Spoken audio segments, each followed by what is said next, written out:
जब महंगाई बढ़ती है, नौकरियां घटती है और आम आदमी की जेब ढीली होने लगती है, तब एक सवाल हर किसी के मन में आता है कि अगर रिजर्व बैंक ऑफ इंडिया यानी आरबीआई चाहे तो ज्यादा नोट छाप कर सारी परेशानियां क्यों नहीं खत्म कर देता।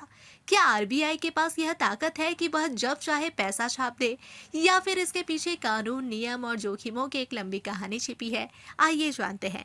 भारत में सिक्के बनाने का अधिकार केंद्र सरकार के पास होता है, वहीं कागजी नोट छापने की जिम्मेदारी आरबीआई को दी गई है।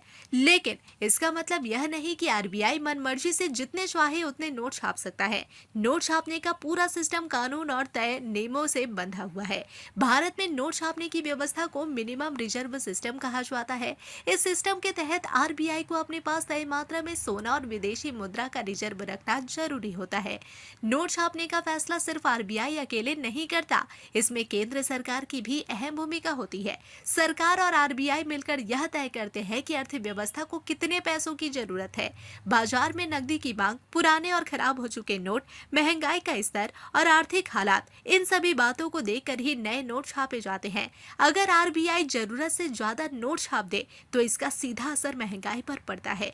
ज्यादा पैसा बाजार में आने से चीजों के दाम बढ़ने लगते हैं, लोगों की बचत की कीमत घट जाती है और धीरे धीरे नोटों पर से भरोसा कमजोर होने लगता है। इतिहास गवाह है कि कई देशों में बेहिसाब नोट छापने से अर्थव्यवस्था बुरी तरह चरमरा गई और मुद्रा लगभग बेकार हो गई। आरबीआई का असली काम संतुलन बनाए रखना है, न ज्यादा पैसा न कम पैसा।